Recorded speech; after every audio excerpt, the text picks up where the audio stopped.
बयान ये करूँ, मेरे पास एक ना एक दिन एक बीबी बाहर आई तो मुझे कहती कि मेरी जो ना खाला वो ना बाहर गाड़ी में बैठी हुई है, तो अंदर मैं उसको इसलिए ला रही कि उसके जिस्म से बदबू आती है बहुत ज्यादा। अच्छा।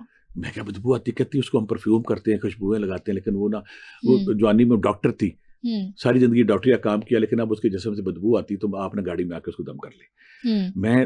मैं भी हैरान हो गया क्या हो गया। उसके बाद जब गाड़ी में बैठा उसे खुशबुएं बड़ी लगाई हुई थी, लेकिन उसके जिस्म से बदबू आ रही थी। उसने कहा कि इसके यूट्रस में कैंसर की ऐसा फोड़ा बन चुका है कि हम्म। डॉक्टरों ने इसको लाइलाज करार दिया और ये इससे सारा दिन खून रिसता रहता है। अब अच्छा। एक औरत के रहम में फोड़ा बन जाए और फोड़ा भी इतना बड़ा हो कि उसका ऑपरेशन ही ना हो, हम्म। और वो दिन रात उस अजियत में पड़ी हुई है, तो मैंने उसके पास बैठा, मैं कहती आप बताएं कि अल्लाह ताला ने, आप तो डॉक्टर थी, आप तो हम्म। समझदार थी।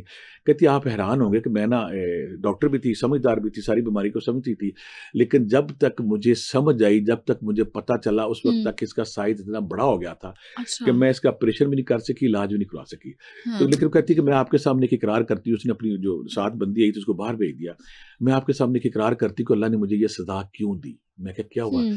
कहती पहली बात तो ये कि मैं जहाँ क्लिनिक बनाया हुआ था, क्लिनिक पे ऐसे लोग जो अबॉर्शन कराना चाहते थे, ऐसे लोग हम्म। जो ज़िना करते थे, जब भी मेरे पास आते तो मैं, मेरी पूरे लाहौर में शोहरत थी, मैं पैसे लेके 3-3 महीने, 4-4 महीने, 5-5 महीने के बच्चे मैं हम्म। अबॉर्शन कर देती थी, और बच्चे बाज का टुकड़ों की शक्ल में उनके उसके अज़ाब बाहर आते। तो मैं इतनी बेरहम थी पैसे के लिए, मेरे अपनी मैं शोहरत थी कि देखो जी मैं 5वें महीने का भी कर देती, चौथे महीने का भी कर देती। एक तो मैं ये जुल्म करती थी।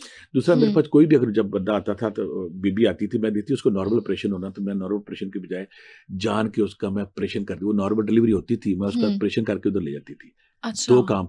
तीसरी बात है कि बाज़ औक़ात मेरे पास ऐसी बच्चियाँ आई जिनके हमल जो प्रेगनेंसी 5-5 महीने की हो गई थी, 6-6 महीने की हो गई थी। जब हम्म। वो जो 7 लोग ज़ानी आए हुए थे, उन्होंने कर दिया। मैंने उनको उनसे पेपर लिखवाया कि अगर ये मर गई तो उन्होंने कहा कोई मसला नहीं। तो 4-5 बच्चियाँ ऐसी भी थी हम्म। जिनका मैंने डिलीवरी अबॉर्शन के दौरान वो बच्चियाँ मर गई, तो ये भी मेरे से गुनाह होता रहा है। हम्म। अब जवानी में, ताकत में, नशे में तो वो ये काम करती रही, लेकिन जब वक़्त की गिरफ्त और लाठी हरकत में आई तो हम्म। उसके साथ ये हुआ। मैं एक दफ़ा ना जेल में गया बेटा, हम्म। यानी कि वो अब वो सज़ा, जो औरत जो है एक सज़ा के तौर पे मुआशरे में फिर रही है, और उसकी जानने वाली 2-4 बीवियों को पता है कि हम्म। सारी ज़िंदगी ये औरतों के साथ क्या ज़िना करती रही होता है।